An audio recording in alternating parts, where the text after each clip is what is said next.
नमस्कार दोस्तों, स्वागत है आप सभी का RP technical study YouTube channel में। तो दोस्तों, आज की इस वीडियो में अपन बात करेंगे डीसी जनरेटर के 50 मोस्ट इंपोर्टेंट क्वेश्चंस का ऑनलाइन टेस्ट, जो कि सभी एग्जाम्स के लिए बहुत इंपॉर्टेंट है। तो वीडियो को लाइक कर दीजिए और अपने दोस्तों को भी शेयर कर दीजिए। तो चलिए शुरू करते हैं। तो दोस्तों, सभी क्वेश्चंस का आंसर आपको कमेंट बॉक्स में टाइप करके बताना है। तो पहला क्वेश्चन है, वह विधि जिसमें डीसी जनरेटर में ईएमएफ उत्पन्न होता है, वह कौन सी विधि है जिसमें डीसी जनरेटर में ईएमएफ अर्थात विद्युत वाहक बल उत्पन्न होता है? ऑप्शन ए दे रखा है स्टैटिक, बी दे रखा है थर्मल, सी दे रखा है केमिकल, डी दे रखा है डायनामिक। तो इनमें से कौन सा करेक्ट आंसर होगा, फटाफट से कमेंट करके बताना है। तो दोस्तों, इसका राइट आंसर हो जाएगा डायनामिक। करेक्ट आंसर क्या होगा? Option number D. अगला क्वेश्चन दे रखा है, किसी जनरेटर की घूर्णन दिशा परिवर्तित करने का क्या प्रभाव है? किसी भी जनरेटर की घूर्णन दिशा परिवर्तित करने का क्या प्रभाव है? ऑप्शन ए दे रखा है करंट प्रवाह शून्य होगा, बी दे रखा है करंट प्रवाह की दिशा अपरिवर्तित रहेगी, सी दे रखा है करंट प्रवाह की दिशा परिवर्तित हो जाएगी, डी दे रखा है करंट प्रवाह का मान बढ़ जाएगा। तो इनमें से क्या होगा करेक्ट आंसर? तो दोस्तों, इसका राइट आंसर हो जाएगा करंट प्रवाह की दिशा परिवर्तित हो जाएगी। क्या हो जाएगी? करंट प्रवाह की दिशा परिवर्तित हो जाएगी। तो इसका राइट आंसर हो जाएगा ऑप्शन नंबर सी। अगला क्वेश्चन दोस्तों, अगला क्वेश्चन दे रखा है, कौन से कारण से शंट जनरेटर में टर्मिनल वोल्टेज कम हो जाता है? इनमें से कौन से कारण से शंट जनरेटर में टर्मिनल वोल्टेज कम हो जाता है? आर्मेचर रिएक्शन के कारण, आर्मेचर रिएक्टेंस के कारण, आर्मेचर रेजिस्टेंस के कारण, या फील्ड करंट के कारण? तो इनमें से किस कारण से टर्मिनल वोल्टेज कम हो जाता है? इंपॉर्टेंट क्वेश्चन है, जल्दी बताओ इसका राइट आंसर क्या होगा। तो दोस्तों, इसका राइट आंसर हो जाएगा आर्मेचर रिएक्शन के कारण। राइट आंसर क्या होगा? Option number A. अगला क्वेश्चन अगला क्वेश्चन दे रखा है, कॉइल के सिरों पर उत्पन्न पोटेंशियल डिफरेंस खालिस्तान द्वारा आउटपुट सिरों पर ट्रांसमिट हो जाता है। ऑप्शन ए दे रखा है आर्मेचर द्वारा, बी दे रखा है फील्ड कॉइल द्वारा, सी दे रखा है कम्यूटेटर द्वारा, डी दे रखा है ब्रूश द्वारा। तो इनमें से कॉइल के सिरों पर उत्पन्न पोटेंशियल डिफरेंस आउटपुट सिरों पर कैसे ट्रांसमिट होता है, किसके कारण होता है? इंपॉर्टेंट क्वेश्चन है।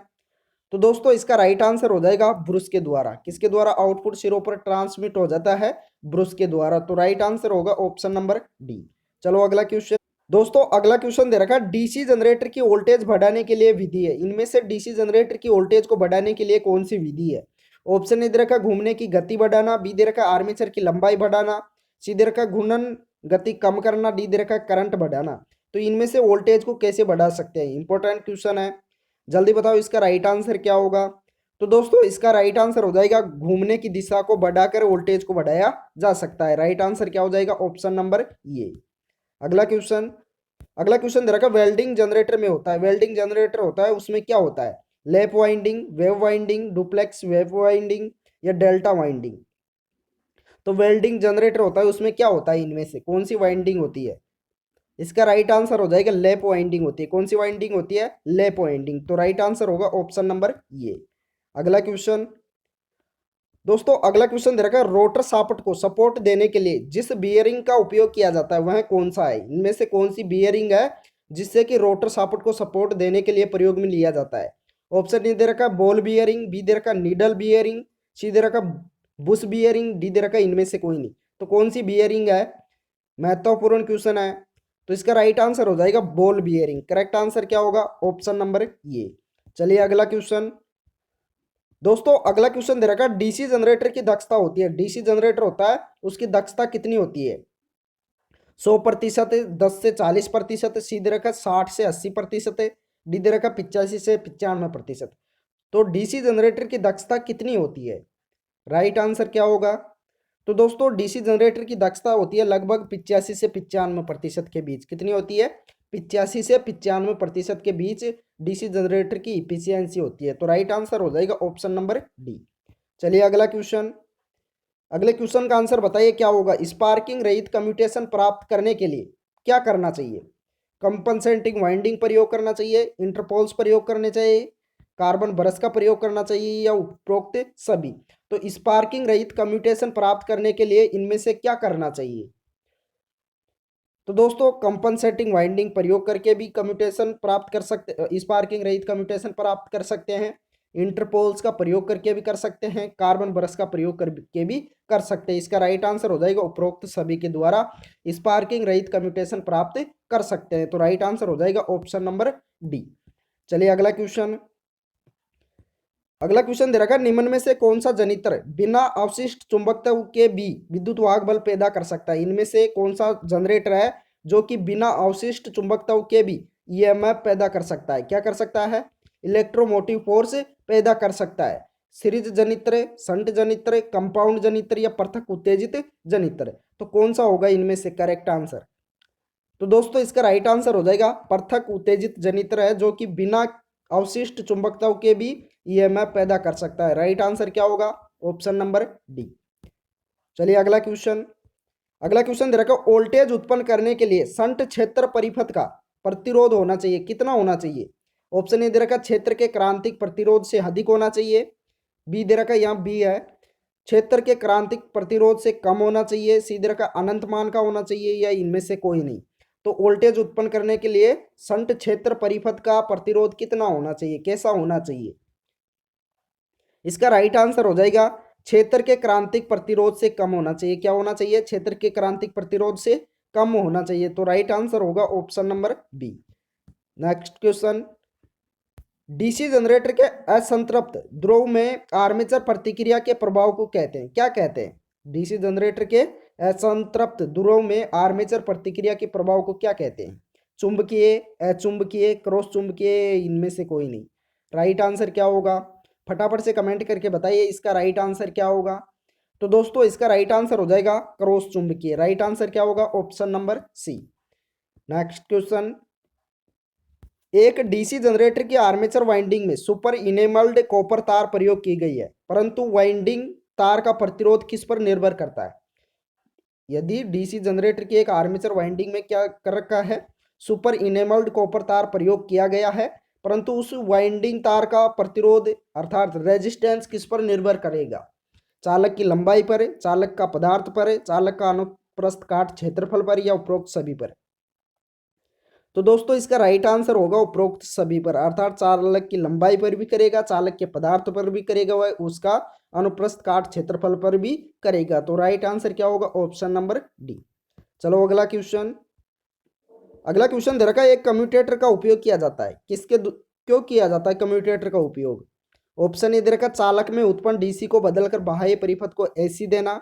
बी दे रखा है, चालक में उत्पन्न एसी को डीसी में बदलकर बाहरी परिपथ को देना।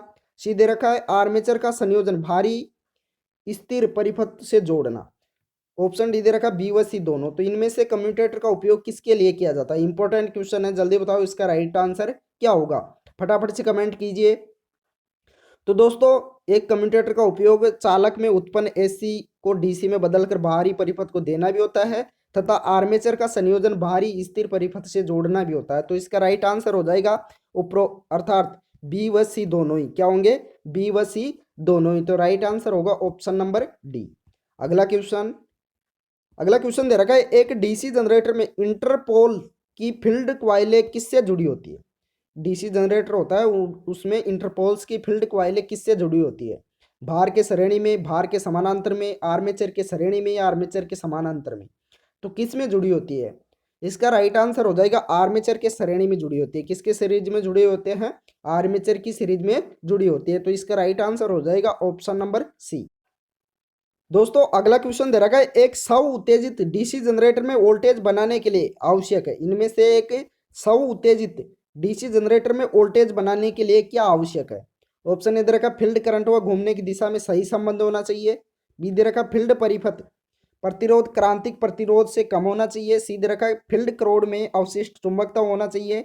डी दे रखा उपरोक्त सभी। तो वोल्टेज बनाने के लिए क्या आवश्यक है इनमें से? तो दोस्तों इसका राइट आंसर हो जाएगा उपरोक्त सभी, अर्थात फील्ड करंट व घूमने की दिशा में सही संबंध होना चाहिए, फील्ड परिपथ प्रतिरोध क्रांतिक प्रतिरोध से कम भी होना चाहिए, वह फील्ड क्रोड में अवशिष्ट चुंबकत्व भी होना चाहिए। तो राइट आंसर क्या होगा? Option number D. चलिए अगला क्वेश्चन। अगला क्वेश्चन दे रखा, जिस डीसी जनरेटर पर खालिस्तान होता है वहां कंपनसेटिंग वाइंडिंग का प्रयोग आवश्यक हो जाता है। इस खालिस्तान को आपको भरना है, तो इसमें क्या आएगा? कम अधिक होने वाला, भार, बी दे रखा है उच्च भार, सी दे रखा है लघु भार, डी दे रखा है समान भार। तो क्या होगा इसका करेक्ट आंसर? तो दोस्तों इसका राइट आंसर हो जाएगा, जिस डीसी जनित्र पर कम अधिक होने वाला भार होता है वहां कंपनसेटिंग वाइंडिंग का उपयोग आवश्यक हो जाता है। राइट आंसर क्या होगा? ऑप्शन नंबर ये। चलिए अगला क्वेश्चन। अगला क्वेश्चन दे रखा है, एक लंबी ट्रांसमिशन लाइन में जिसमें लोड बढ़ने से लाइन ड्रॉप बढ़ते हैं, उसके लिए सर्वोत्तम जनित्र होता है। कौन सा जनित्र होता है, अर्थात कौन सा जनरेटर होता है? ऑप्शन ए दे रखा है अंडर कंपाउंड जनरेटर, बी दे रखा है ओवर कंपाउंड जनरेटर, सी दे रखा है लेवल कंपाउंड जनरेटर, डी दे रखा है संट जनरेटर। तो कौन सा जनरेटर होगा इनमें से? एक लंबी ट्रांसमिशन लाइन है जिसमें लोड बढ़ने से लाइन ड्रॉप बढ़ता है, तो उसके लिए कौन सा जनित्र होगा? तो दोस्तों इसका राइट आंसर हो जाएगा option number B, over compound generator का उपयोग किया जाएगा। राइट आंसर क्या होगा? Option number B. अगला क्वेश्चन। दोस्तों अगला क्वेश्चन दे रखा है, एक डीसी जनरेटर में इंटरपोल का कार्य नहीं है, इनमें से ऑप्शन के आधार पर इसका आंसर बताना है कि इंटरपोल का कौन सा कार्य नहीं है। ऑप्शन ए दे रखा है कम्यूटेशन को स्मूथ करना, बी दे रखा है कम्यूटेशन को स्पूरलिंग रहित करना, सी दे रखा अंतराल बढ़ाकर आर्मेचर को ठंडा करना, डी दे रखा उत्पन्न वोल्टेज को उदासीन करना। तो इनमें से इंटरपोल का कार्य कौन सा नहीं होता है डीसी जनरेटर में? इंपॉर्टेंट क्वेश्चन है, जल्दी जल्दी इसका आंसर कमेंट बॉक्स में टाइप कीजिए। तो दोस्तों इसका राइट आंसर हो जाएगा अंतराल को बढ़ाकर आर्मेचर को ठंडा करना नहीं होता। इनमें से कौन सा कार्य नहीं होता है? अंतराल बढ़ाकर आर्मेचर को ठंडा करना इंटरपोल का कार्य नहीं होता है। तो राइट आंसर हो जाएगा ऑप्शन नंबर सी। चलिए अगला क्वेश्चन। दोस्तों अगला क्वेश्चन दे रखा है, निम्न में से कौन सा जनरेटर सभी भारों पर स्थिर वोल्टेज प्रदान करेगा? इनमें से कौन सा जनरेटर है जो सभी लोड पर स्थिर वोल्टेज प्रदान करेगा? Series generator, shunt generator, level compound generator या डिफरेंशियल कंपाउंड जनरेटर? तो राइट आंसर क्या होगा?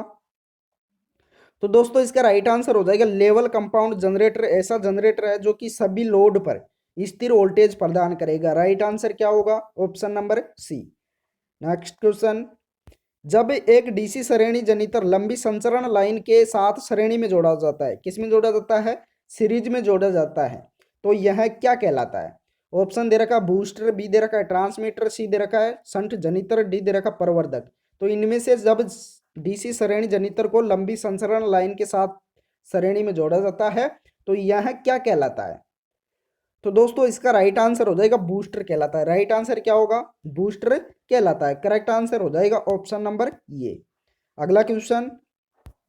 अगला क्वेश्चन दे रखा है, एक डीसी जनरेटर में अवशिष्ट चुंबकत्व खत्म हो सकता है, किसके कारण हो सकता है? लंबे समय तक काम में न लेने से, बी दे रखा मशीन के अतिभारित होने से, सी दे रखा अचानक लघु पतन से, या उपरोक्त सभी से। तो डीसी जनरेटर में अवशिष्ट चुंबकत्व होता है वह खत्म कैसे हो सकता है? तो दोस्तों इसका राइट आंसर हो जाएगा उपरोक्त सभी के कारण, अर्थात लंबे समय तक काम में न लेने से भी चुंबकत्व खत्म हो सकता है, मशीन में अतिभारित होने से भी हो सकता है, अचानक लघु पतन से भी हो सकता है। तो इसका राइट आंसर हो जाएगा ऑप्शन नंबर डी। अगला क्वेश्चन। दोस्तों अगला क्वेश्चन दे रखा है, डीसी शंट जनित्र में अवशिष्ट चुंबकत्व को पुनः स्थापित किया जा सकता है। अगर डीसी शंट जनित्र में अवशिष्ट चुंबकत्व खत्म हो जाता है तो उसको पुनः स्थापित कैसे किया जा सकता है? ऑप्शन ए दे रखा शंट क्षेत्र को खुला रख कर, बी दे रखा घूमने की दिशा बदल कर, सी दे रखा जनरेटर को शून्य बार पर थोड़ी देर चला कर, डी दे रखा शंट क्षेत्र को थोड़ी देर तक बैटरी से जोड़ कर। तो किस प्रकार से पुनः स्थापित किया जा सकता है अवशिष्ट चुंबकत्व को? राइट आंसर क्या होगा? तो दोस्तों इसका राइट आंसर हो जाएगा शंट क्षेत्र को थोड़ी देर तक बैटरी से जोड़कर इसको पुनः स्थापित किया जा सकता है। राइट आंसर हो जाएगा ऑप्शन नंबर डी। चलिए अगला क्वेश्चन। अगला क्वेश्चन दे रखा है, अवशिष्ट चुंबकत्व का होना महत्वपूर्ण नहीं है यदि जनित्र है। जनित्र कौन सा होगा जिसमें अवशिष्ट चुंबकत्व का होना महत्वपूर्ण नहीं होता है? ऑप्शन ए दे रखा पृथक उत्तेजित है, बी दे रखा श्रेणी कुंडलित है, सी दे रखा शंट कुंडलित है, डी दे रखा संयुक्त कुंडलित है। तो इनमें से कौन सा होगा करेक्ट आंसर? तो दोस्तों इसका राइट आंसर हो जाएगा ऑप्शन नंबर ये, पृथक उत्तेजित है। करेक्ट आंसर क्या होगा? ऑप्शन नंबर ये। अगला क्वेश्चन। दोस्तों अगला क्वेश्चन दे रखा है, डीसी जनरेटर में वोल्टता बढ़ाने का सबसे अच्छा तरीका कौन सा है? डीसी जनरेटर होता है उसमें वोल्टेज बढ़ाने का सबसे अच्छा तरीका कौन सा होता है? ऑप्शन ए दे रखा आर्मेचर लंबाई बढ़ाकर, बी दे रखा घूमने की चाल बढ़ाकर, सी दे रखा वायु अंतराल बढ़ाकर, डी दे रखा घूमने की चाल घटाकर। तो वोल्टेज को बढ़ाने के लिए सबसे अच्छा तरीका कौन सा है? तो दोस्तों इसका राइट आंसर हो जाएगा ऑप्शन नंबर बी, घूमने की चाल को बढ़ाकर, अर्थात घूमने की चाल को बढ़ाकर इसमें वोल्टेज को बढ़ाया जा सकता है। राइट आंसर हो जाएगा ऑप्शन नंबर बी। अगला क्वेश्चन दोस्तों, अगला क्वेश्चन दे रखा स्पार्किंग रहित दिक् परिवर्तन प्राप्त करने के लिए उपयोग करना चाहिए। स्पार्किंग रहित कम्यूटेशन प्राप्त करने के लिए किसका उपयोग करना चाहिए? इंटरपोल का, कार्बन ब्रश का, कंपनसेटिंग वाइंडिंग का, या उपरोक्त सभी का? तो दोस्तों इसका राइट आंसर हो जाएगा उपरोक्त सभी का, अर्थात इंटरपोल का भी, कार्बन ब्रश का भी हुआ, कंपनसेटिंग वाइंडिंग का भी, इनमें से इनका उपयोग करके स्पार्किंग रहित कम्यूटेशन प्राप्त कर सकते हैं। तो राइट आंसर हो जाएगा ऑप्शन नंबर डी। अगला क्वेश्चन दोस्तों, अगला क्वेश्चन दे रखा है कम्यूटेटर खंड बने होते हैं, किसके बने होते हैं कम्यूटेटर के खंड? एल्यूमिनियम के, इनेमल्ड तार के, कर्षित कठोर तांबे से, या पीतल से? तो राइट आंसर क्या होगा? कम्यूटेटर खंड होते हैं वे किसके बने होते हैं? तो दोस्तों इसका राइट आंसर हो जाएगा खर्चित कठोर तांबे से बने होते हैं। किसके बने होते हैं? कॉपर के। तो इसका राइट आंसर हो जाएगा ऑप्शन नंबर सी। अगला क्वेश्चन दोस्तों, अगला क्वेश्चन दे रखा आर्मेचर बना होता है, आर्मेचर किसका बना होता है? लोहे का, सिलिकॉन इस्पात का, मृदु इस्पात का, या उच्च कार्बन इस्पात का? तो आर्मेचर किसका बना होता है? महत्वपूर्ण क्वेश्चन है, जल्दी बताओ इसका राइट आंसर क्या होगा? तो दोस्तों इसका राइट आंसर हो जाएगा सिलिकॉन इस्पात का बना होता है। किसका बना होता है? सिलिकॉन इस्पात का बना होता है। करेक्ट आंसर हो जाएगा ऑप्शन नंबर बी। दोस्तों अगला क्वेश्चन है फ्लेमिंग का दाएं हाथ का नियम किसे ज्ञात करने के लिए उपयोग में होता है? ऑप्शन ए दे रखा है ईएमएफ की दिशा को, बी दे रखा है घूमने की दिशा को, सी दे रखा है मोटर में धारा की दिशा को, डी दे रखा है फ्लक्स दिशा को। तो फ्लेमिंग का दाएं हाथ का नियम होता है वह किसे ज्ञात करने के लिए उपयोग में लिया जाता है? इसका राइट आंसर बताना है। तो दोस्तों इसका राइट आंसर हो जाएगा ईएमएफ की दिशा को ज्ञात करने के लिए फ्लेमिंग के दाएं हाथ का नियम प्रयोग में लिया जाता है। राइट आंसर हो जाएगा ऑप्शन नंबर ये। अगला क्वेश्चन दे रखा है जनरेटर को चलाने वाले यांत्रिक ऊर्जा स्रोत को किस नाम से जाना जाता है? जनरेटर को चलाने वाले यांत्रिक ऊर्जा स्रोत होता है उसको किस नाम से जाना जाता है? ड्राइव के नाम से, प्राइम मूवर के नाम से, कपलर के नाम से, या इनमें से कोई नहीं? तो किस नाम से जाना जाता है? इसका राइट आंसर हो जाएगा प्राइम मूवर के नाम से। राइट आंसर क्या होगा? Option number B. चलिए अगला क्वेश्चन दोस्तों, अगला क्वेश्चन दे रखा है किसी भी डीसी जनरेटर में उत्पन्न ईएमएफ उच्चतम होता है जब ऑप्शन ए दे रखा फ्लक्स परिवर्तन की दर न्यूनतम है, बी दे रखा फ्लक्स परिवर्तन की दर उच्चतम हो, सी दे रखा ए व बी दोनों, डी दे रखा इनमें से कोई नहीं। तो किसी भी डीसी जनरेटर में उत्पन्न ईएमएफ उच्चतम होता है कब होता है? इंपॉर्टेंट क्वेश्चन है, जल्दी बताओ इसका राइट आंसर क्या होगा? तो दोस्तों इसका राइट आंसर हो जाएगा फ्लक्स परिवर्तन की दर उच्चतम होने पर। राइट आंसर क्या होगा? Option number B. Question number 32 दे रखा है कम्यूटेटर पर ब्रश के ऊपर कम ब्रश संपर्क का कारण क्या है? उच्च ब्रश तनाव, कम ब्रश तनाव, कम्यूटेटर आइजर में लघु परिपथ होना, डी दे रखा है इनमें से कोई नहीं। तो करेक्ट आंसर क्या होगा? तो दोस्तों इसका राइट आंसर हो जाएगा कम ब्रश तनाव। करेक्ट आंसर क्या होगा? Option number B.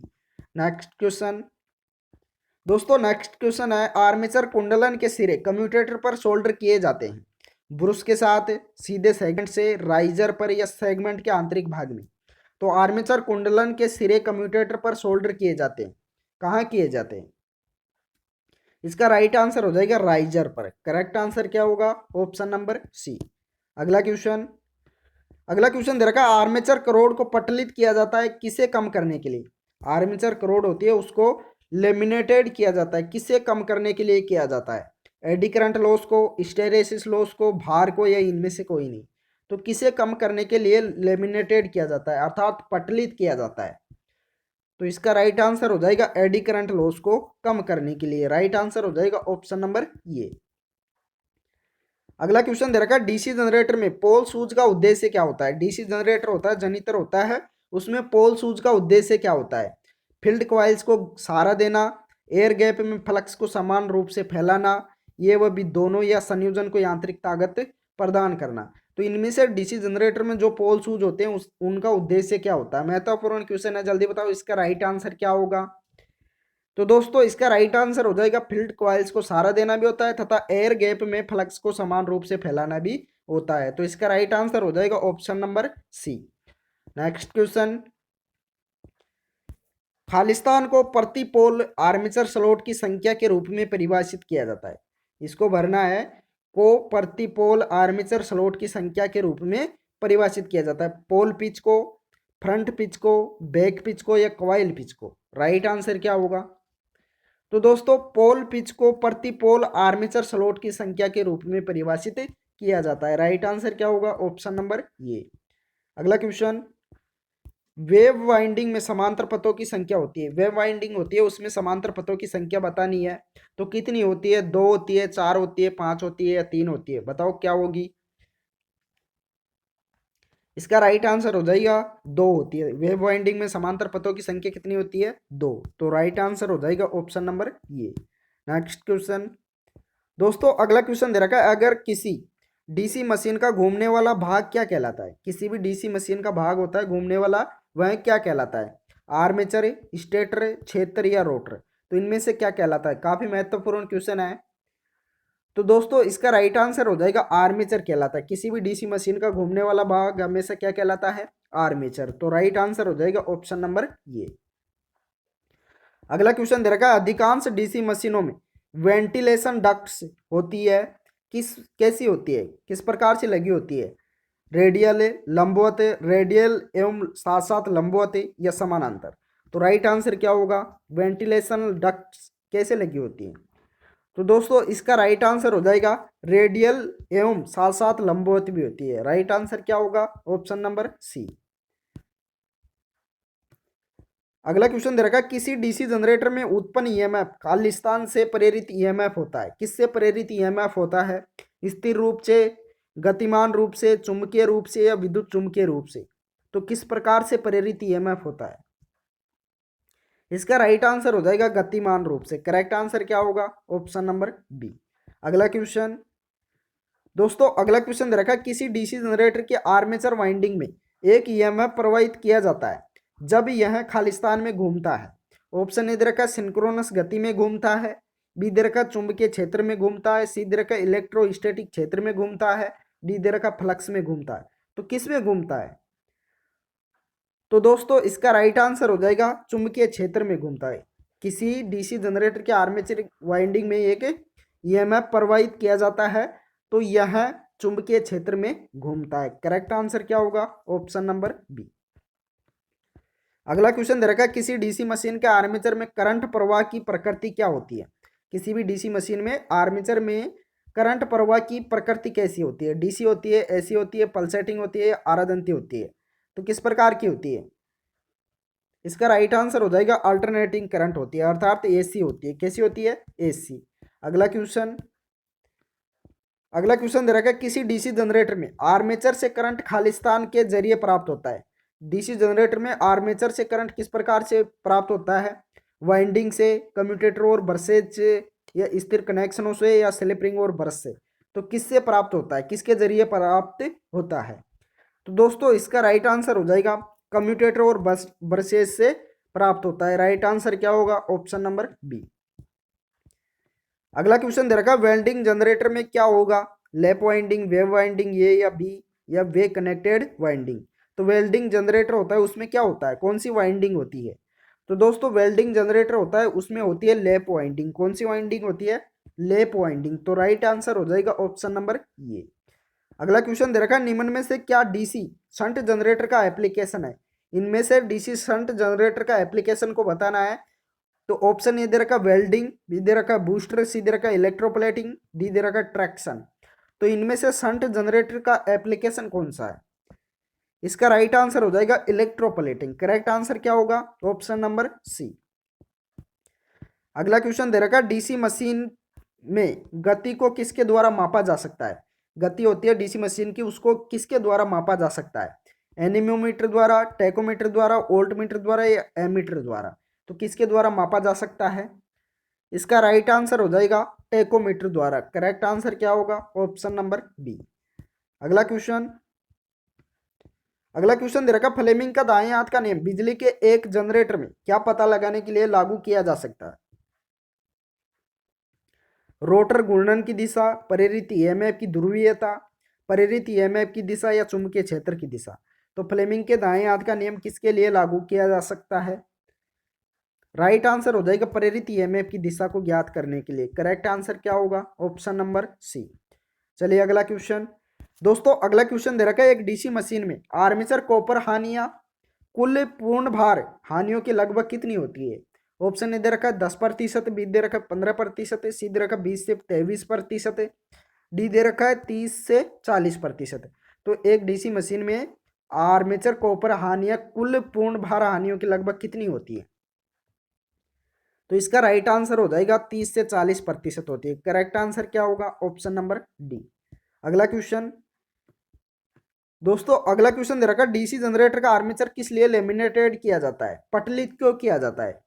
Eddy current loss को कम करने के लिए, घर्षण हानि को कम करने के लिए, हिस्टैरिसीस हानि को कम करने के लिए, या एयर कूलिंग मार्ग प्रदान करने के लिए। तो इसको लेमिनेटेड क्यों किया जाता है डीसी जनरेटर के आर्मेचर को?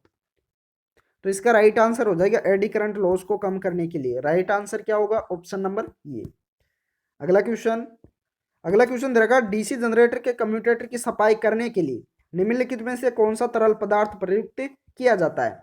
डीसी जनरेटर के कम्यूटेटर की सफाई करने के लिए इनमें से कौन सा पदार्थ उपयुक्त होता है? Kerosene, carbon tetra chloride, iodine या तेल के साथ मिला हुआ पेट्रोल। राइट आंसर क्या होगा? तो दोस्तों इसका राइट आंसर हो जाएगा कार्बन टेट्रा क्लोराइड का उपयोग किया जाता है। करेक्ट आंसर होगा सीटीसी। कार्बन टेट्रा क्लोराइड का शॉर्ट नाम क्या होता है? सीटीसी। तो इसका राइट आंसर हो जाएगा ऑप्शन नंबर बी। तो दोस्तों इस वीडियो में इतना ही। वीडियो पसंद आया हो तो लाइक कर दीजिए और अपने दोस्तों को भी शेयर कर दीजिए। जिस दोस्त ने भी अभी तक चैनल को सब्सक्राइब नहीं किया है वो सभी दोस्त एक बार चैनल को सब्सक्राइब भी कर लीजिए। साथ में ऑल नोटिफिकेशन बेल को भी ऑन कर लीजिए जिससे कि आगे के सभी नोटिफिकेशन आपको मिल सके। Thank you.